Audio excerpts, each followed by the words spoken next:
Assalamualaikum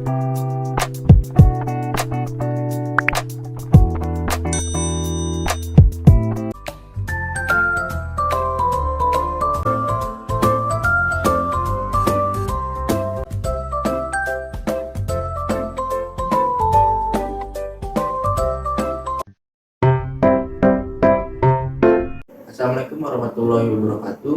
Perkenalkan, saya Dio dan dua teman saya, Adit dan Karina. Di sini kami perwakilan dari kelompok Milton Friedman ingin mengerjakan tugas proyek mata kuliah pengantar ilmu ekonomi.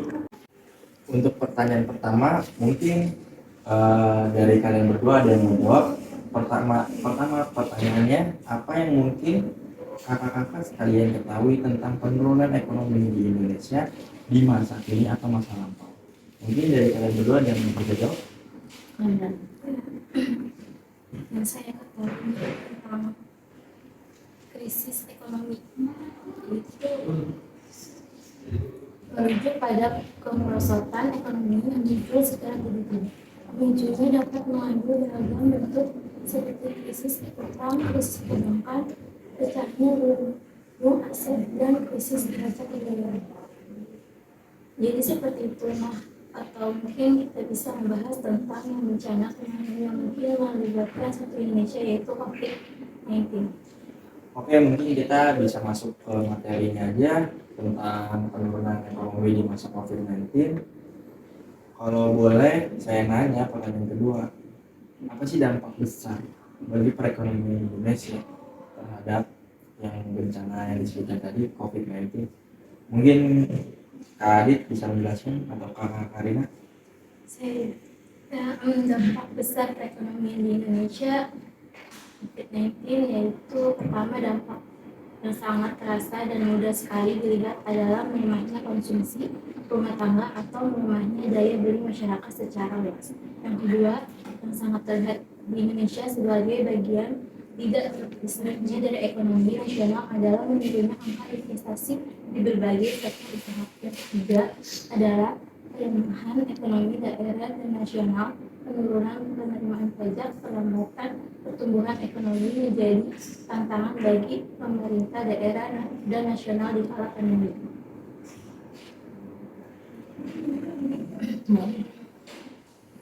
Ada tambahan mungkin dari Kak Adit? Nah, yang tambahannya, sejak status pandemi diumumkan oleh WHO berdampak pada pertumbuhan ekonomi di Indonesia mengalami penurunan. Dampak pandemi COVID-19 juga dirasakan oleh berbagai lapisan masyarakat tanpa memandang status sosial.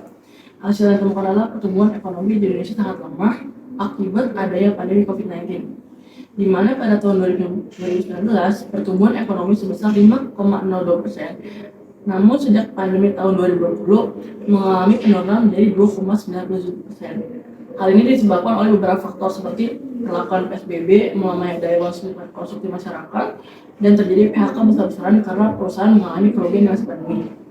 Pemerintah telah merencanakan solusi dan berbagai program untuk mengatasi dampak ekonomi dari pandemi COVID-19, seperti pemberian dana bantuan dalam beberapa kategori, pendekatan belanja negara yang ditujukan untuk usaha menengah ke bawah.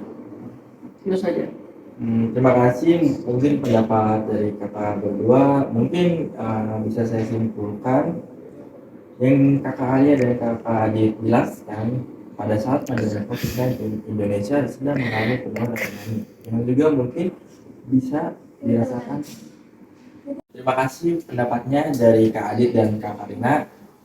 Mungkin yang bisa saya simpulkan dari pendapat kalian berdua, pada saat pandemi COVID-19, Indonesia itu mengalami penurunan ekonomi yang dirasakan oleh masyarakat Indonesia, dan yang tadi katanya WHO pun menganalisis kalau pertumbuhan ekonomi itu sudah lebih 5,02%. Dan yang saya ketahui juga, atau yang saya sempat baca di salah satu berita, karena adanya COVID ini banyak pengangguran.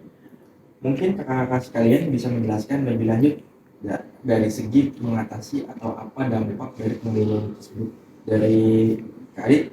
Oke, mungkin sebenarnya sebelum masuk ke dampaknya, kita harus membahas faktor-faktornya dulu ya. Yang pertama adalah yang terjadi pengangguran, yaitu mungkin jumlah tenaga kerja dan jumlah lapangan kerja yang tidak sesuai atau seimbang. Yang kedua tersendiri adalah kemajuan teknologi sehingga manusia tergantikan oleh robot atau mesin kerja. Nah, yang ketiga adalah keterampilan dan pengalaman yang dimiliki tidak sesuai kriteria Yang keempat, kurangnya pendidikan atau batasan pendidikan. Yang kelima mungkin kemiskinan juga bisa. Jadi saya ada beberapa tips cara untuk mengatasi pengangguran dan beberapa upaya ya, yaitu seperti membukanya lapangan kerja. Dan ini juga menjadi hal utama dalam upaya peningkatan peluang para pencari kerja. Lalu juga ada melatih para pencari kerja untuk mungkin membuat usaha sendiri. Hal ini dilakukan untuk meningkatkan agar lowongan kerjaan tersedia banyak, lalu mungkin juga bisa seperti meningkatkan mutu pendidikan seperti pemerataan pendidikan agar membantu meningkatkan kualitas sumber daya manusia. Bisa jelaskan atau saya? Mungkin dari penjelasan tadi tentang faktor, mungkin dari Kakak Karina bisa menjelaskan tentang dampak dari pengangguran tersebut. Ya, saya jelaskan dampaknya pada perekonomian dan dampak yang terjadi di masyarakat. Dampaknya itu pengangguran ini berdampak besar pada perekonomian ataupun kehidupan masyarakat. Itu satu, dampak pada perekonomian, pendapatan menurun di bawah rata-rata penduduk per kapita.